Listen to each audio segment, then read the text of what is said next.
Missing Kevin, but hopefully he's able to get in. He was offended because everybody called him a grump.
All right, folks, we'll get started in just a couple minutes.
We're just going to give it a couple more minutes for folks to join us, and then we'll get going.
Give it just another minute, and then we'll get going.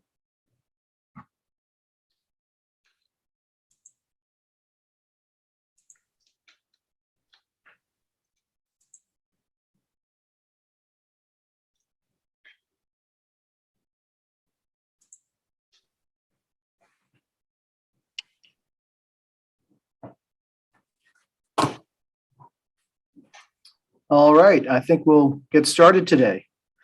So thank you for attending today's session, Exploring Today's Housing Crisis and Exploring Solutions.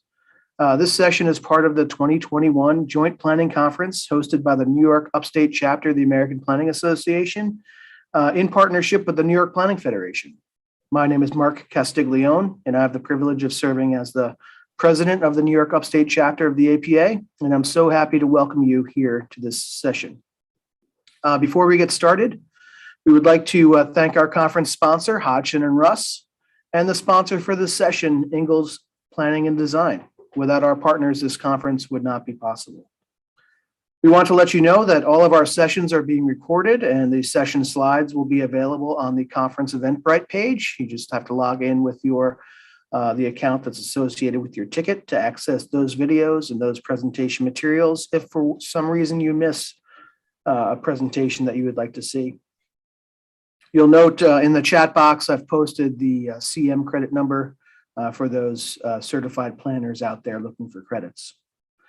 All attendees are automatically muted. If you have any questions, please submit them in the Q&A box and we will address the questions typically at the end of the session. We are providing, again, the CM credit number is 9221234. You should be able to find this multi-part event on the APA website.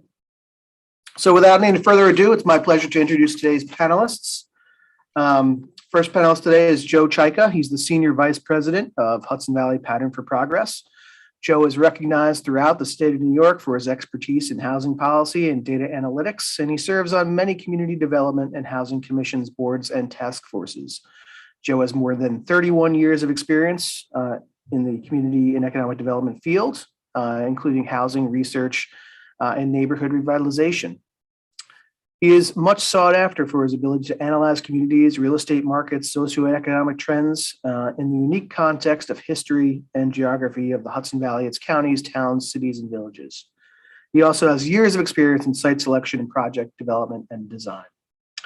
Our next panelist is Theodora Finn, the president of the Greater Rochester Housing Partnership. Theo serves as the head of the nonprofit dedicated to the creation and preservation of affordable housing throughout the Finger Lakes region. She has more than 15 years of experience working in community and housing development. Theo's expertise includes affordable housing finance and development, including rental and home ownership, neighborhood revitalization, and nonprofit capacity building. Theo is a native of Buffalo, New York. Go Bills. She holds a master's degree in urban and regional planning from Cornell University. Kenneth Kearney, founder and president of the Kearney Real Estate and Development Group. Ken is the founder of this real estate group. It's a diversified real estate development and property management company based in Carmel, New York. He has 23 years of experience in real estate development, including many accomplishments of completed and successful projects located throughout the Hudson Valley and beyond. He has been recognized by many for achievements in developing successful affordable housing projects. And last but certainly not least is Lisa Caseman, Esquire, the Regional Vice President of Conifer Realty. She brings over 15 years of multifamily development experience and has worked closely with private and public sector partners to develop high quality, state-of-the-art affordable housing throughout upstate New York.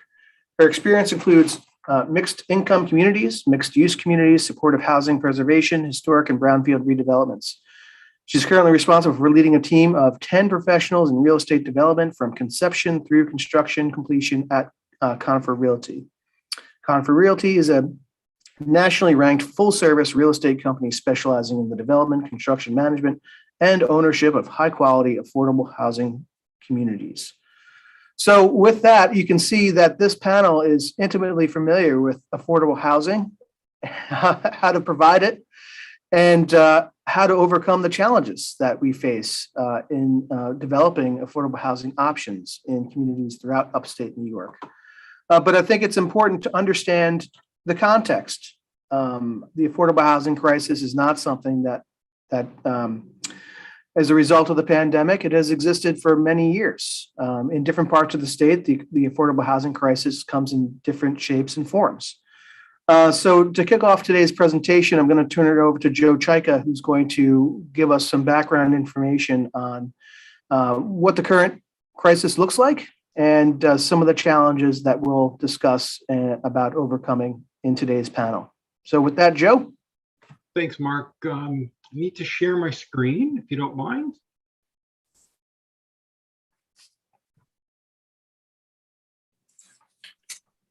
Just waiting for you to give me the okay on that, Mark. Oh, dear. This is why we practice, right? I thought we took care of it. That's correct. Before. Here we go. All right, let me just find it quick.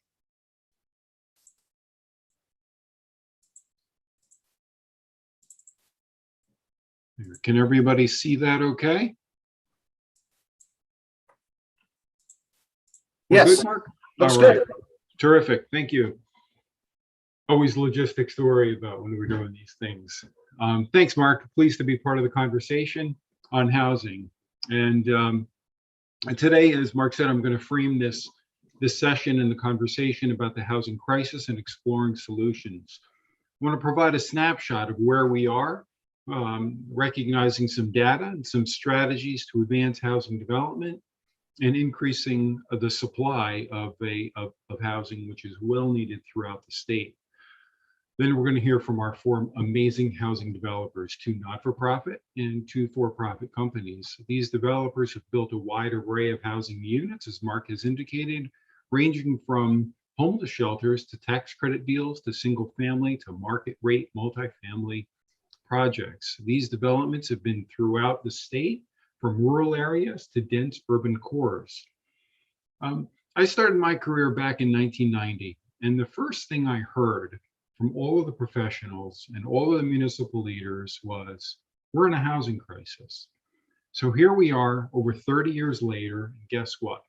We're not only still in this housing crisis, but it's worse than it has ever been, certainly going back to 1990 and likely further behind that.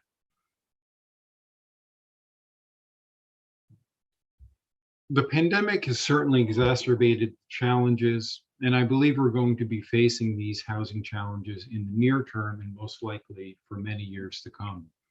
In terms of housing supply, there is a shortage at every level of the market, from a lack of housing for the homeless to the construction of single-family homes to the approval process for multifamily housing to issues that adding an accessory dwelling unit for our aging parents or a recently graduated college student.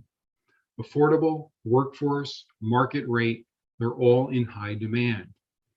We're facing real estate market prices for single family homes that are continuing to skyrocket, and the cost of labor and land are also rising. Although the cost of some building materials have declined in recent months, the shelves are bare in terms of stock. No lumber, no steel, and no appliances. The supply chain is completely out of whack, and the lack of a workforce only makes it worse. From heavy equipment operators to truck drivers to skilled carpenters and laborers, there's essentially no workforce. We have an aging housing stock as well. A vast majority of our housing stock is well over 50 years in age and are in need of drastic rehabilitation. As I look at our multi-level chessboard of understanding current conditions and looking for potential solutions to solve our housing crisis, there are a few other things that we must consider.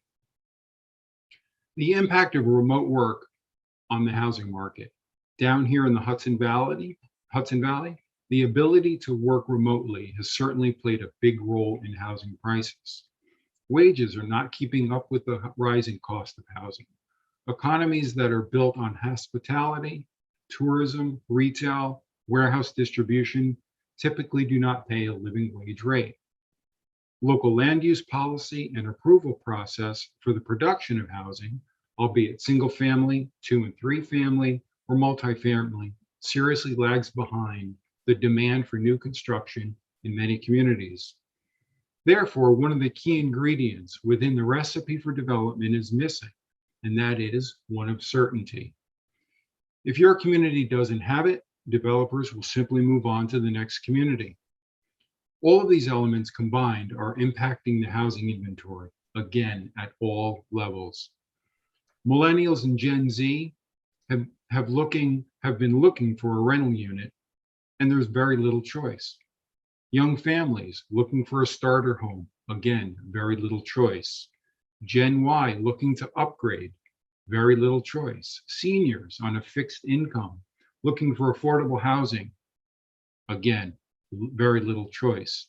Seniors even looking to downsize from a single family home, very little choice. Unfortunately, these housing supply issues are forcing some people to leave New York State. Let's take a look at some of the housing data from across the state, specifically median home sales, end of second quarter 2020 versus the end of second quarter 2021.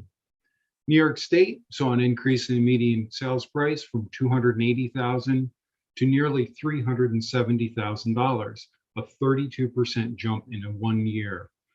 The inventory of homes for sales dropped from almost 54,000 homes to under 43,000, a 21% drop. Monthly supply of homes went from 5.3 to 3.0. This is well beyond a seller's market.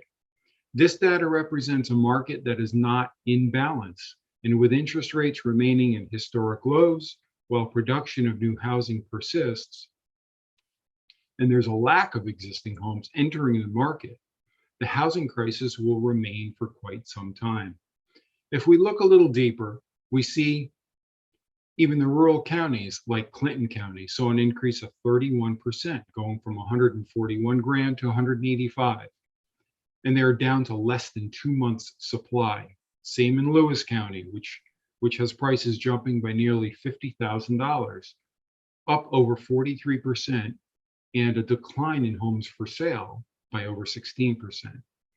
In the Hudson Valley, we see the rural county of Sullivan County jumping by over 31%, with a median home price now going from 175 to 230. And in Columbia County, the price jumped from 287 to over $400,000, which is a 41% increase. In Hudson Valley counties, the larger urban centers, like counties with larger urban centers like Dutchess, Orange, Westchester, we saw a dramatic rise in price and reduction of inventory as well. Westchester is now up by 12% to 645,000. Dutchess up by 25% to 375, and Orange jumping by 20% to $335,000. All of these counties have less than 3 months supply of homes. I think you get the picture. Now let's focus in on affordability of housing by taking a look at some of the data from a report called ALICE from the United Way. ALICE is an acronym, and it stands for Asset Limited, Income Constrained, Employed. Who is Alice? Well, I think most of us know Alice. She or he is an essential worker, which is a term that really became commonplace thanks to the pandemic. What is an essential worker? Well, it's a cashier, a nursing assistant, a clerk, a server, waitress, laborer, security guard. Those represent Alice. The people that are vital to keeping New York's economy running smoothly. But they do not provide adequate wages. These positions do not have adequate wages to cover the basic cost of living: housing, childcare, food, transportation, healthcare, and technology. We have all seen how important technology is thanks to the pandemic. ALICE represents households that earn more than the federal poverty level, but less than the basic cost of living.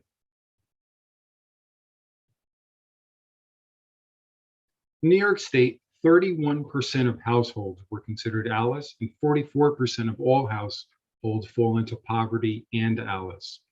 ALICE lives in all of our communities. The stats show upstate counties like Allegheny, Chautauqua, Franklin, Oneida, St. Lawrence, all have over 40% of their households living in poverty and considered ALICE.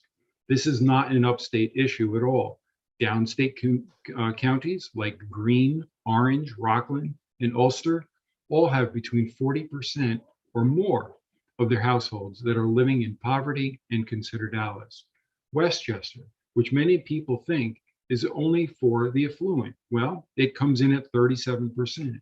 And if you dive deeper into some of this data, you'll see urban centers within Westchester County, like Mount Vernon, Yonkers, New Rochelle, they all have very large pockets of poverty, which again would show a higher percentage of ALICE households. I'll talk a minute about cost burden. Let's define it. Another data point we like to refer to when addressing the cost of housing is something called the housing cost burden. The rule of thumb for affordability is when a household pays no more than 30% of their gross income for housing.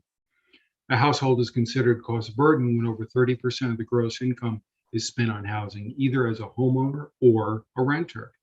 When a household pays over 50% of the gross income toward housing, they are considered severely cost burdened.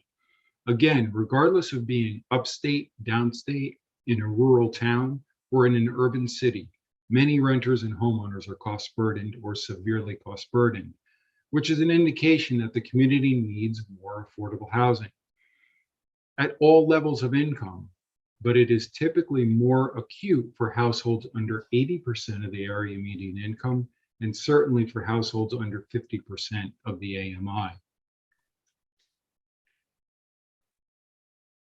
Here are a few examples that show housing cost burden for renter households at all income levels. The slide shows that there is an issue upstate and downstate, and again in rural and suburban counties. Statewide, over 25% of renters are severely cost burdened, which equates to almost 900,000 households. We don't have the time to show all the data, but if you were to examine this further and do a deeper dive into the numbers, you'll see that the lower the income, the higher the cost burden.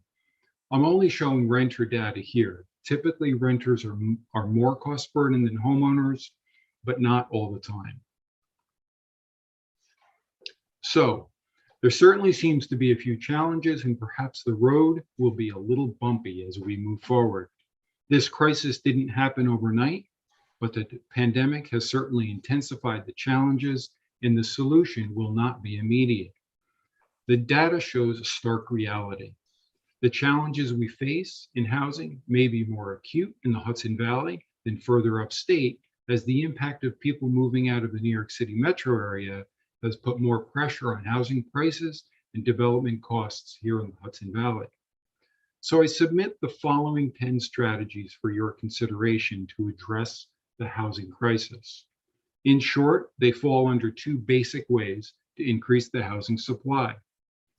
More owners put their residents on the market, assuming an available housing inventory to move to, and new homes are developed. Multifamily, single family, ADUs, everything in between. Some closing thoughts. Understand your housing market. Data is your friend. Showed you lots of data. We could show you more for hours, but I'll spare you the numbers. Affordable housing will always be in high demand. Inform and educate the public and policy and decision makers by putting a face on affordable housing. Again, our essential workers. The development of mixed use and mixed income housing is vital to support a diverse and healthy community. Preserve the existing affordable housing inventory. Maximize underutilized land and buildings and establish public-private partnerships. Learn from other communities' successes and their failures. There is no single solution to these housing challenges. Now, although I didn't include it in the slide, here's one more. A while back, the state passed Climate Leadership and Community Protection Act. It included legislation that streamlines the local approval process in terms of citing large-scale renewable energy projects. Because we're in a climate and energy crisis, that's why it passed. I submit to you that we are in a housing crisis at all levels of the market, which impacts every aspect of our economy, our communities, and people's well-being. Therefore, similar state legislation should be examined to speed the approval process at the municipal level and mitigate home rule barriers to address the housing crisis. Thanks for your time, and back to you, Mark. Well, thanks for that context, Joe. And I also need to first apologize. Moderators in sessions have one job, and that's to make sure your panelists have the appropriate link. And I failed in that regard, but I'm pleased, so happy that Kevin O'Connor is here and he's able to join us as our fifth panelist. Kevin's the Chief Executive Officer of RUPCO, and he has 32 years of experience developing affordable housing throughout the Hudson River Valley and beyond. He serves on the board of directors of Pattern for Progress and a number of other organizations, and he always comes to the table with a cheerful mien and a joyous expression to share his positive energy with the group. So thank you for joining us, Kevin, and I appreciate you sticking with it, even if I didn't send you the link. So Joe gave us a lot of context to think about. And our panel of experts here has a lot of experience in developing affordable housing. So I think the first question is, when communities encounter affordable housing proposals, you see a lot of communities' knee-jerk reaction to be, oh, we don't want that. We don't need affordable housing. We're not looking at Section 8. So I think Joe provided some of this context, but I wanted to ask the panelists, what are we talking about when we're talking about affordable housing? And how do you frame those discussions when you're entering a community with an affordable housing project?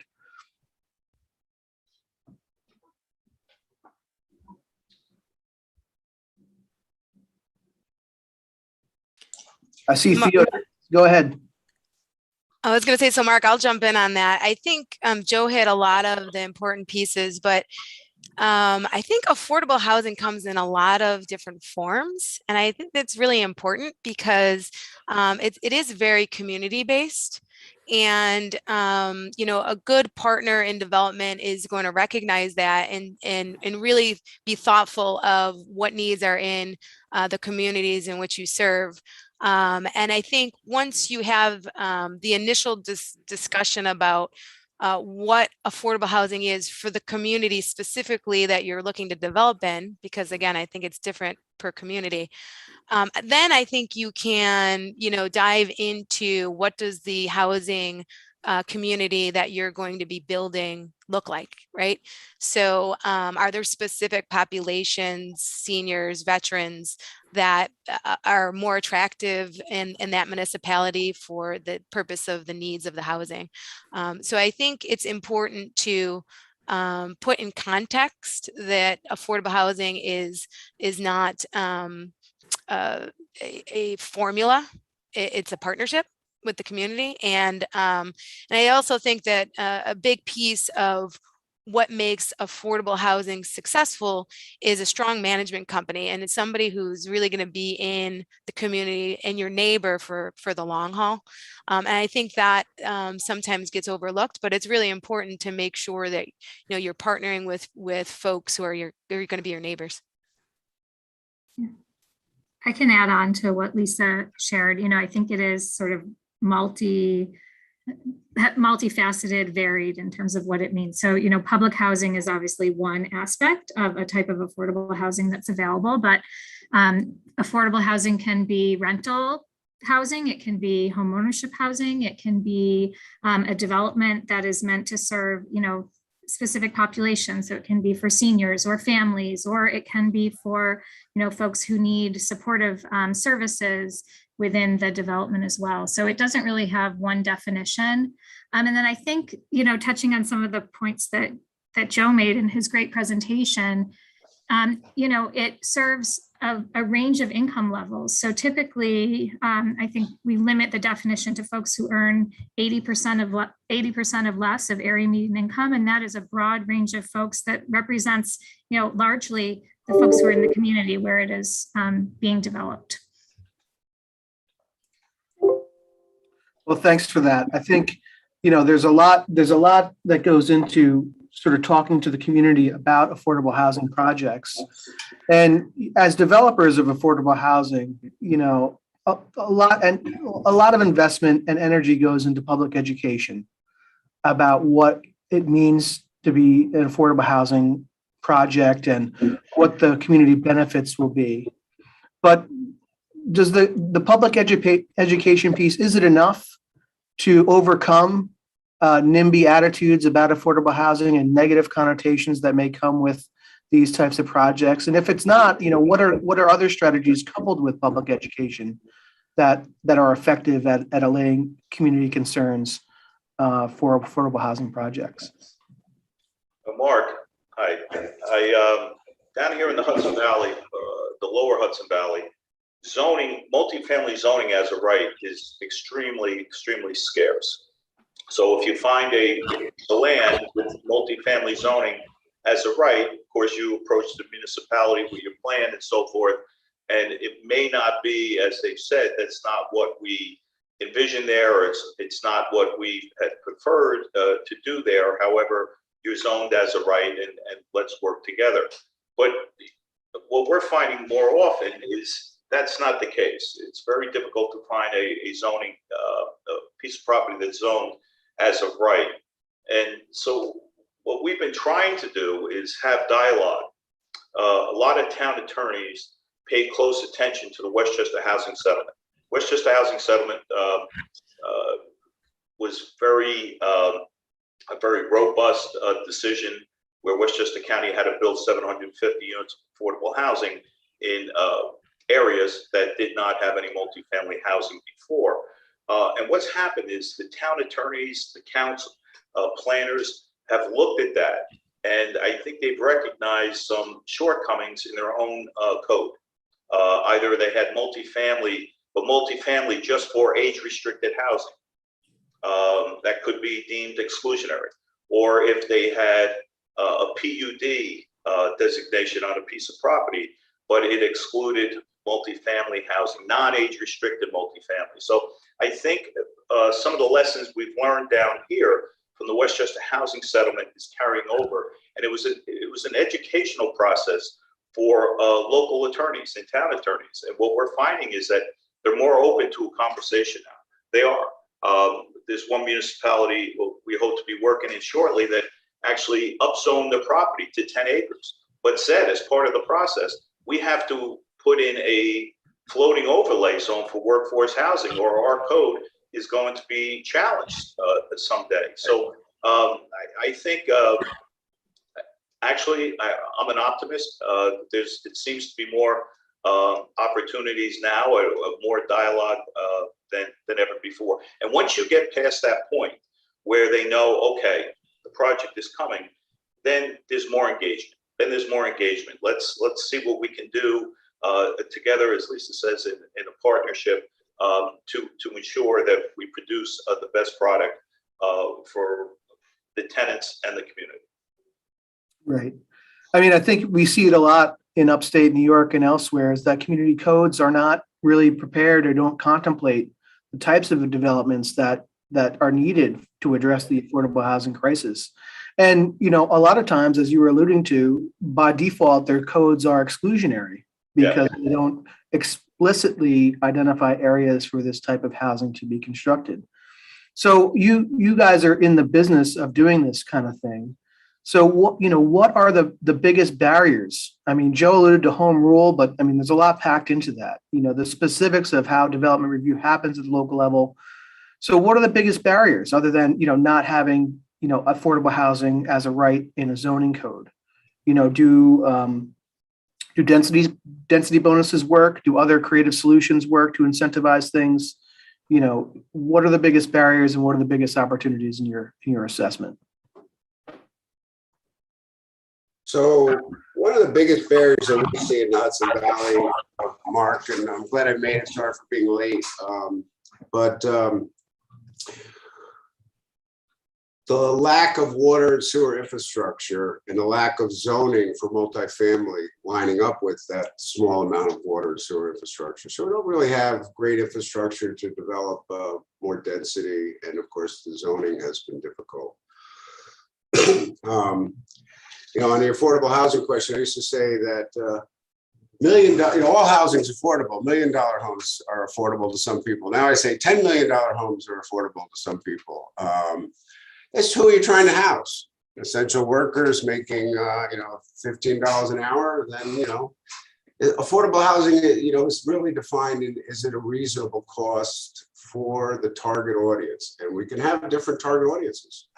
We can try to serve the homeless or seniors or people who need supportive housing or starter families. And so it's trying to get that, the mortgage industry and government has used this 30% of your income type of formula. And I think that works for a lot of people. The higher the income, people don't pay anywhere near 30% of their income for their housing. The lower you go, 30% is probably too much. So, in terms of the education, I'm not sure. We've been trying, for a long time to educate the public and officials. And I think, Ken is right. Today, there is some, certainly some difference. I think some of the projects that he has built and others have built have been game changers. So when people see today a project that Conifer has done or Ken has done that, wow, and people say that I didn't think, well, it doesn't even look like affordable housing. That has really helped change some of it. But unfortunately, I report today that right now in Ulster County, there's several hundred units of housing being proposed, both rental and subdivision, and there are virtually no affordable housing units included. So in the midst of the current crisis, which I think most people will nod their heads and say we have one, the current situation is it's just, most of the towns do not have inclusionary zoning requirements, and but you can check the books. These things are on the books, or on the docket, they're proposed, and they're just not including any affordable. I think the perception is that inclusionary zoning is somehow a barrier to developers. So is that really a barrier, or is that a perception? You hear a lot of IDAs saying, well, we can't have X amount of percent of these units being dedicated to affordable housing units. Is that a significant barrier to these projects, or no? Depends on the market. If you're in Westchester County and you're just looking to build a multifamily project, and there's a 10 or 15% set aside for affordable, you can make it work because the rents are so high down here. But in other areas, it is a barrier, Mark. People would look at it and say it's not worth it. And the other barrier, I will say, with all due respect to the great Roberta Flack, is the secret process. Killing me softly with the secret process.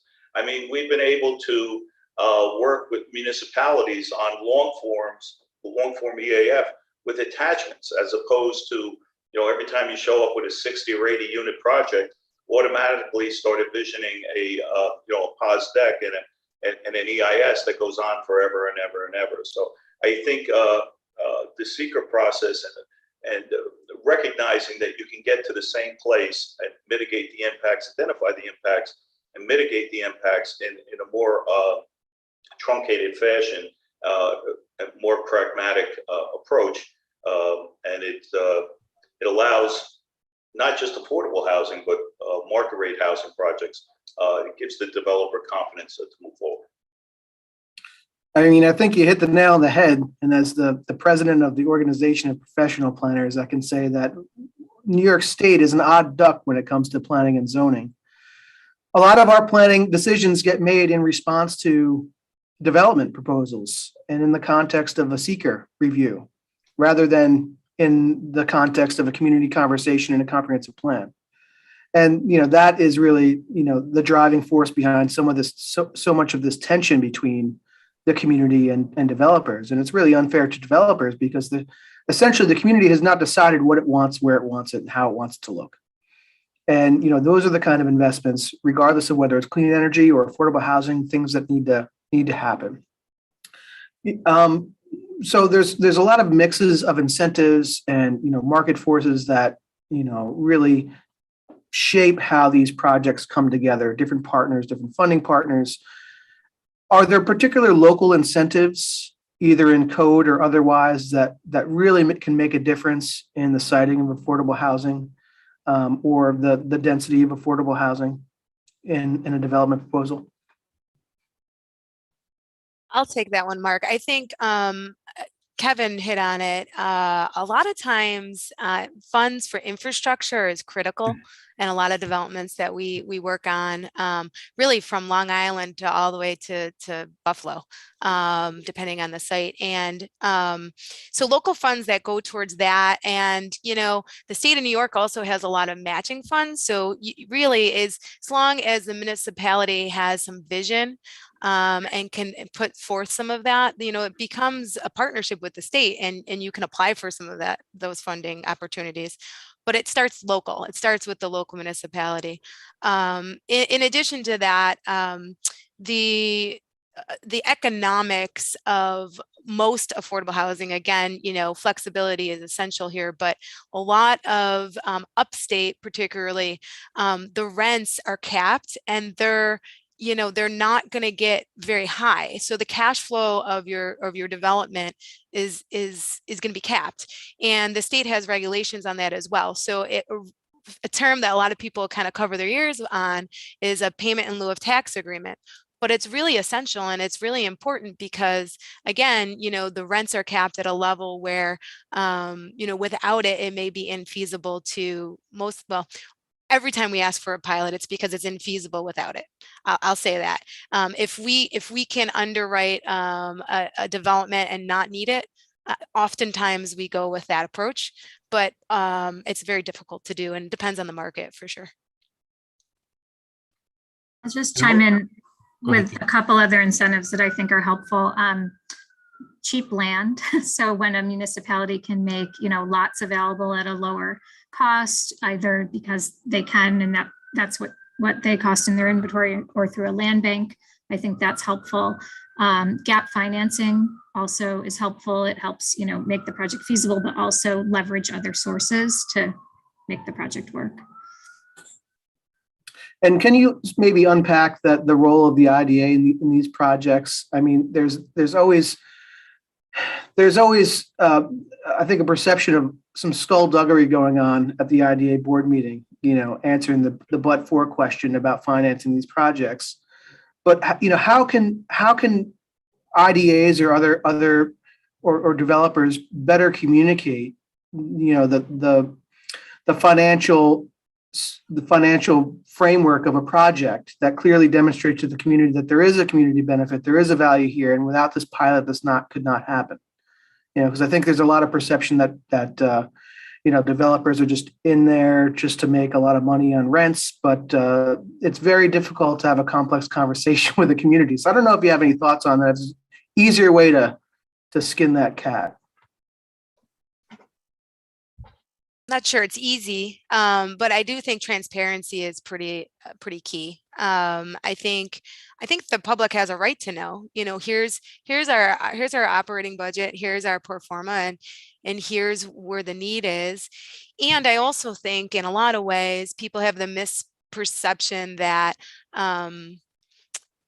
that's if it doesn't get developed and it stays vacant land, that's the taxes you're going to get on it for the next 30 years, right? So it's a public benefit to developing it. I think the key is partnerships, understanding it's a community need, understanding what the community need is, and what's the benefits and is it worth it from the community standpoint. And Lisa, I would add to that, IDAs are essentially set up for economic development. And when an IDA offers an incentive for economic development, many times we see that type of ED in the form of warehouse distribution, in the form of other types of businesses that don't necessarily pay a great wage rate. Although there are jobs, they're typically wage rates of $15, $18, maybe $20 an hour. Where do those folks live if not for affordable housing? And in order to get to the affordable housing, it has to pencil out. You have expenses, you have revenues. You're capped at what you can charge in rents. So you need to reduce your expenses. One of the largest expenses we see in pro formas is that of real estate tax, especially downstate. So without an abatement or a pilot, again, it just doesn't pencil out. And this penciling out is to create affordable housing for the very people that are living in your community and for the jobs that are being created and attracted within these communities. I think that's a helpful perspective. Another perspective that is important is that a lot of our communities, and somebody who asked a question in the Q&A mentioned this, that a lot of our communities are zoned primarily for single-family detached housing. And that is not sort of a housing type, at least in the affordable category, that's being constructed at this point. So how do we start the conversation in our communities to say that we need to insert more flexibility into our zoning code? We need to start moving away from the strictly single-family residential zoning classification and allow more flexibility, either with accessory dwelling units or other sort of mixed uses within that regime. And how do you start that conversation with the community? I think you go halfway. You don't go, you don't ask for large parts of the municipality to be rezoned to multifamily. Ask them, propose a floating zone, a floating workforce housing zone, or a floating inclusionary zone. And that way, the elected officials have the political courage to adopt that, because you're not embracing one particular project. And that gets you halfway home. So then the municipality has the floating zone. And then years later, developer shows up on a piece of property that, as Kevin mentioned, has water and sewer, which is scarce, and meets the parameters of their floating zone. And then the real battle begins. But you have that planning tool, you have that zoning tool in place with an overlay district. What we're finding upstate, we have a downtown model where we use affordable artist housing combined with the state's new middle income program. And what we're finding is communities downtown, if they have an underutilized parking lot, surface lot, or an older urban renewal site, they're using floating zones and rezones to rezone these areas for us because they're welcoming this type of development downtown, especially in DRI communities. And as Lisa talks about the pilots, you're right. It's a very, very difficult discussion to have, especially in upstate communities that are really tax burdened right now. But if you can point to, as Kevin said, if you can point to a couple of successful models that have worked, and somebody from that municipality can call the municipality where your model has worked, then the doors are open for you. And it's your responsibility then just to not let them down. It's your responsibility to follow through, use the middle income program, use the other programs to replicate what has been successful in the past. And then it starts to break down the stigma of affordable housing. But a lot of these towns and municipalities are actually adopting the zoning to help us. And some of these zoning districts that they're adopting are floating zones that are arbitrary. So I think to answer your question, Mark, it would go back to, instead of a very robust multi-family rezone, put a floating zone in there. It's still, you're not rezoning anything, but you've taken the first step. And to a certain degree, you've kicked the can down the road to the next administration, but at least you have something to work with. I think that's an interesting idea. Kevin? I think it depends on a lot of this discussion on what the goal is. If we're looking to tweak around the edges and make sure that we can get a nice project in this town or that or that town, that's one thing. If we're looking to really address the housing crisis, then what we have been doing for the past 30 years. It's not getting us there. And, I think today you got to look to the West Coast to see what's happening in places like Seattle and Oregon and California that are starting to take some pretty drastic measures at the state level to alter zoning, eliminate single family zoning. Berkeley was the origination in 1916 of single family zoning. It was clearly done for racist reasons to keep blacks away from white families, and so single family zoning stands clearly on the backs of racism, and that's the kind of action I believe if our goal, and it's an if, is to truly address the crisis that we have of affordable housing. Our phone rings every day and we really have no response to people. And it's a broad mix of people.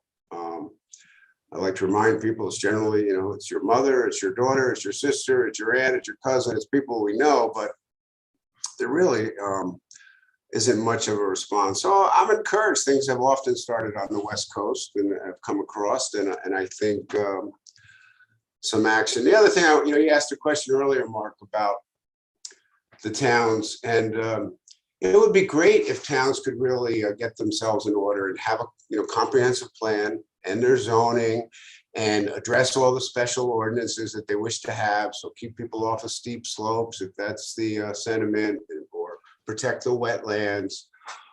But it's very expensive and very redundant work. So it's difficult for towns to get it done, to keep it updated. I'd love to see a more regional approach. Statewide, best practices towns could adopt, as well as in the approval process. So, we have approvals by, volunteers serving on planning and zoning, and very difficult to keep up. There was a developer from Europe that came across and said that, you guys pretend to do science. In Europe, we do it. But it's done by scientists. We really go deep with that.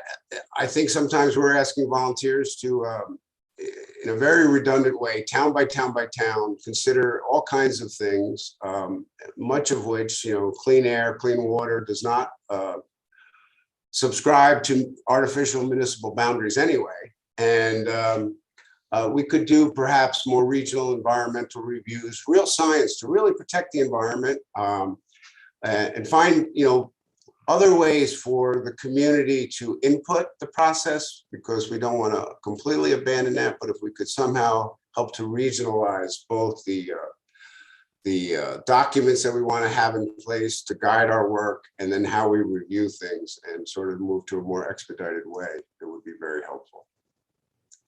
Mark, I just want to add a little bit to that. In terms of single family, eliminating single family zoning, when we talk about affordable housing and development of affordable housing, it doesn't all have to be in the form of multifamily skyscrapers or super large complexes. Affordable housing can be done in a method that's called small incremental development. So to Ken's point of compromise, to keep the fabric of a community, to keep the landscape of a community similar so it can be accepted, you can do 2, 3, 4 family buildings, maybe even an 8-plex or a 12-plex, 2 stories at the most. Then it fits into the fabric of the community, and you're providing housing for the people that are living there. As Kevin said, your mom, your dad, your grandparent, your kid coming out of college or a trade school, just starting in their career. That way you're not making a huge impact on that community. And my only other comment was that I saw somewhere in the Q&A something about the impact of schools and the enrollment of schools. Here in the Hudson Valley, we've done a few analyses on the school districts throughout the region. And there's only a handful of schools that actually have seen an enrollment increase. And if you look at the majority, a vast majority of the districts, they are down 10, 20, 30, 40% of enrollment of what they used to be. So the old school method of doing the calculation of 2.5 kids per household is just out of line. We are not even seeing over 1 per household at this point. We're seeing it 0.7, 0.9. And most of the time, it's from kids that are within the district that need the housing anyway.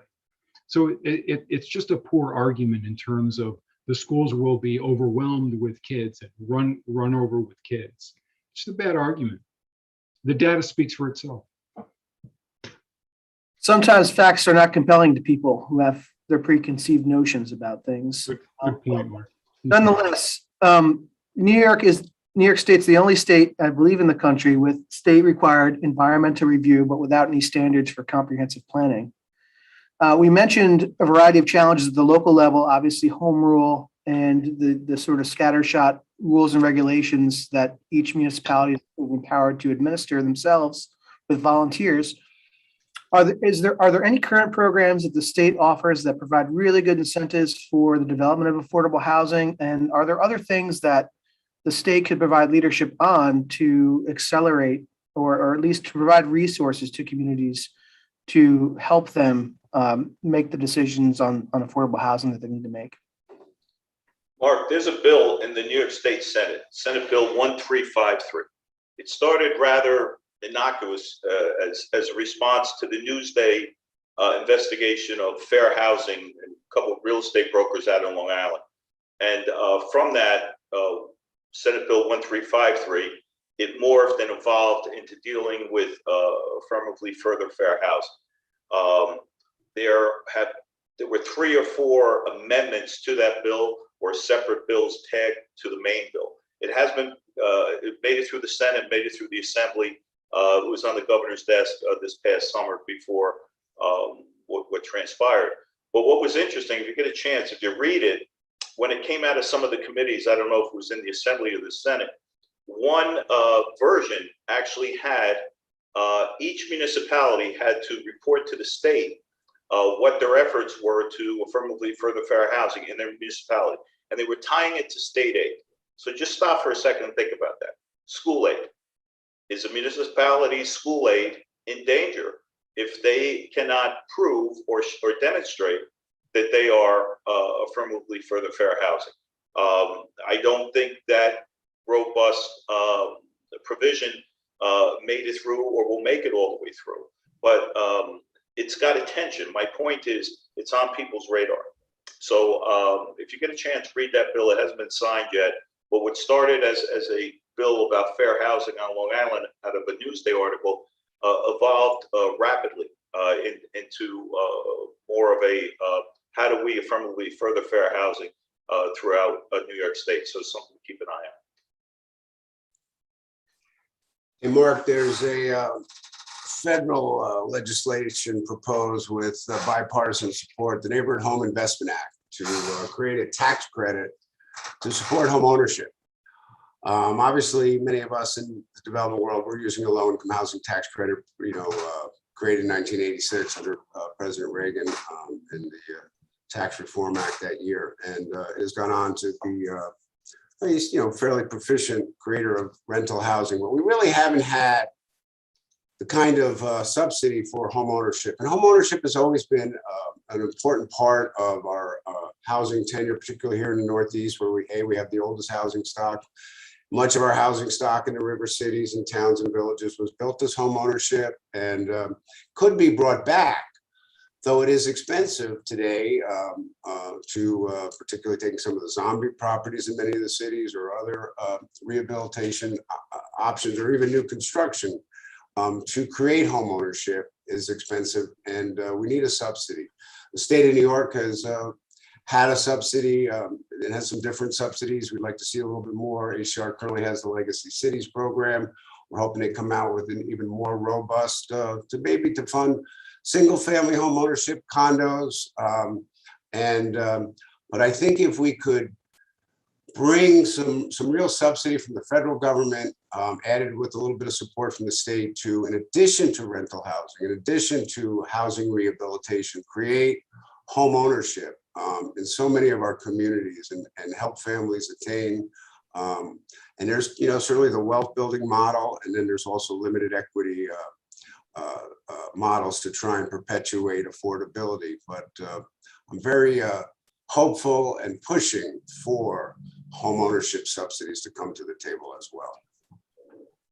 I just want to agree with what Kevin said and also tie it back to, some of the market conditions that Joe highlighted earlier, and the rising construction costs are making that home ownership opportunity, that much less attainable for low and moderate income folks. And I also think that federal proposition is exciting and hopefully will come through. Well, we're approaching time, and I hope our speakers are available to hang out for a little bit more, because I know folks have some questions. We have a couple options with questions. You can put them in the Q&A box. You can raise your hand as a attendee, and I can unmute you so you can ask your question live. One question that I saw here in the Q&A from Dave Church is, vast communities in New York State are small towns and villages. They don't have a lot of capacity. What's one action that you would recommend municipal leaders do first to address the housing crisis? The I- municipality, go ahead, Oh. Lisa. Oh, okay. I was gonna say, I think Kevin made this point that, or maybe it was Ken, that it is expensive, right, to do a community plan. It's great for developers to have that, but if that's something that you can't work in your municipal budget, I think the Empire State Development Corporation does have some funding to help you do that. So that's an option. But the second piece of that is pick up the phone and call some developers. I get those calls all the time. I'm in this municipality. We don't have a lot of resources. We like to do housing. What do you think? And if most developers that I've experienced in New York, in affordable housing space will gladly, if they can't do it, pick up the phone and call Ken. Or pick up the phone and call somebody else. So I think don't let the fear of it ruin the activity of just going to try to get it done. That'd be my advice. Anyone else? I would just offer, I typed into Dave, consider regionalization, but I think an asset scan of small villages and towns by the towns themselves to see, do they have any potential land? Are they aware of any potential development sites? Are they aware of potential to combine sites? So we're doing some scattered work. Scale is an important issue in small towns. And some of our funding sources, generally would like and require greater scale, more units, but in the rural and small towns that may not work. So we can combine potentially sites that are either new construction or rehabilitation. So I think small towns and villages could do a lot in terms of just taking a look internally and seeing if they can uncork potential opportunities in various form, and then pick up the phone, as Lisa says, and give Conifer or Ken a call. We have a question from Mike McNamara. You have to just unmute yourself there. Mike?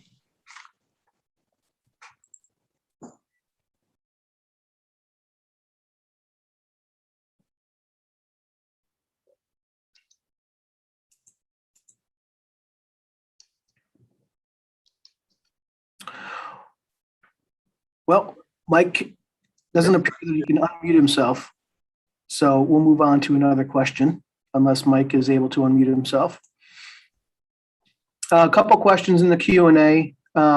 We've also been finding in the Adirondack Park is that there is a lot of assistance to support affordable housing, but attainable housing for the workforce is much more difficult to secure. Could you all provide examples of successful attainable housing projects and what the funding framework looks like? Now you'll have to educate me on the definition of attainable housing, and I think that would help others too.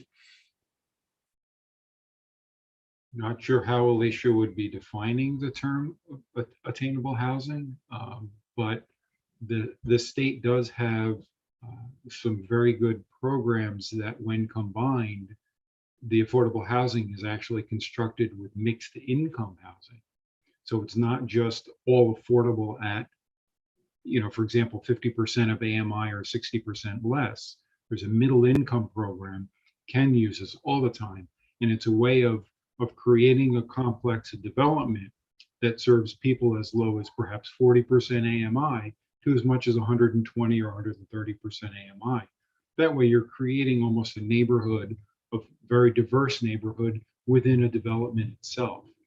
And so it is attainable for many different income levels, but without understanding the true appreciation of the way that attainable is being defined by Alicia, it's kind of hard to answer that question. Question from Gary Palumbo. Gary always has the spicy takes, and this is no different. So we talked about streamlining the seeker process.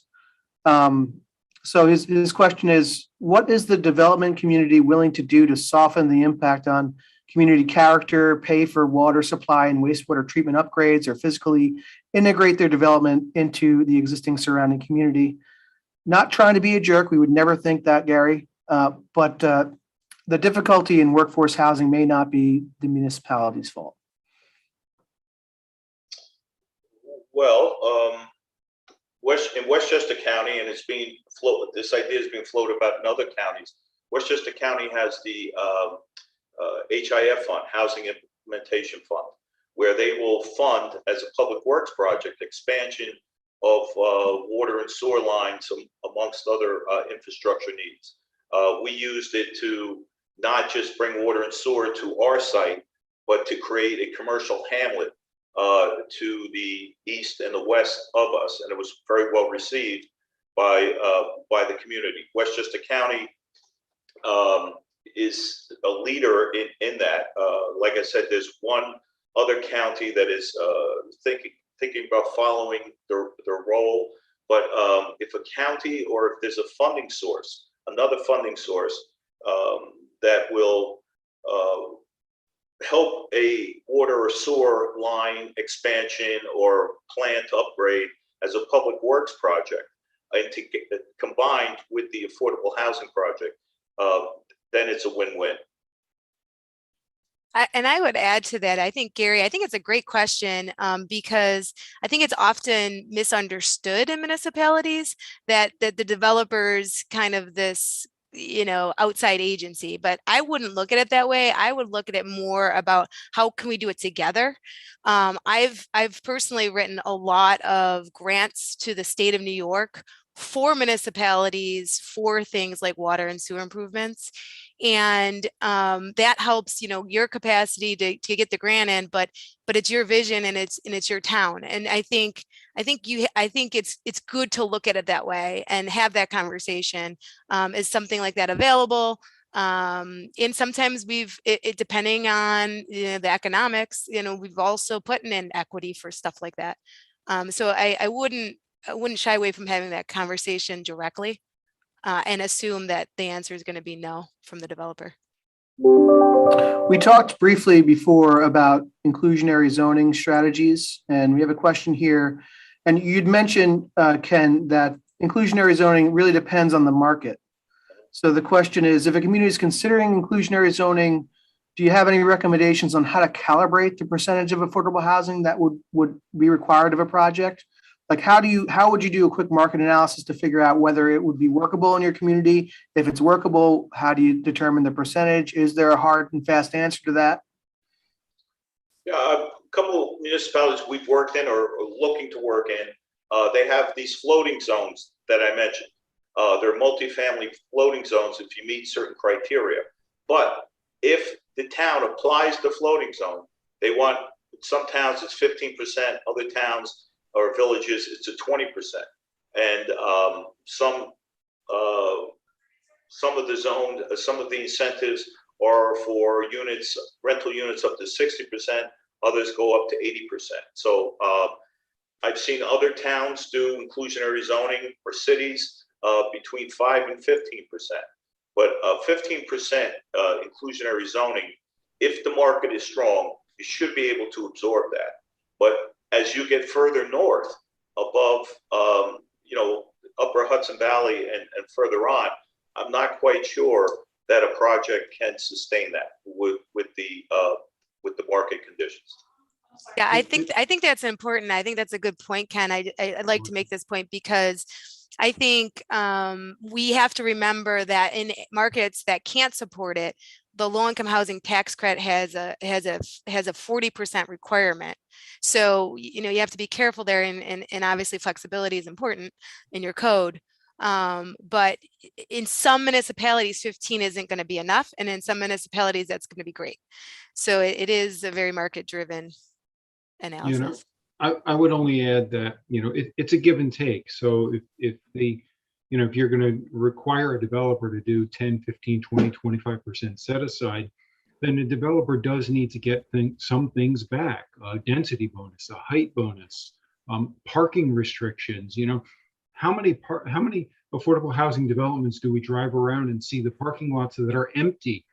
Parking lots cost money. They cost the developer money. They cost the municipality money. You've got a sea of asphalt with nobody parking there. Somebody has to maintain it. Somebody has to build it up front. So I think it's a give and take without a doubt. It's interesting. We haven't Inclusionary is really asking the market housing to include a bit of affordable. It's not generally my game. We're doing more affordable, though. The affordable housing industry has been asked and is doing a job of including middle income in our affordable units. But Joe has it right. I think you got to try to, give some back to the developer, some of the things like a density bonus and other requirements.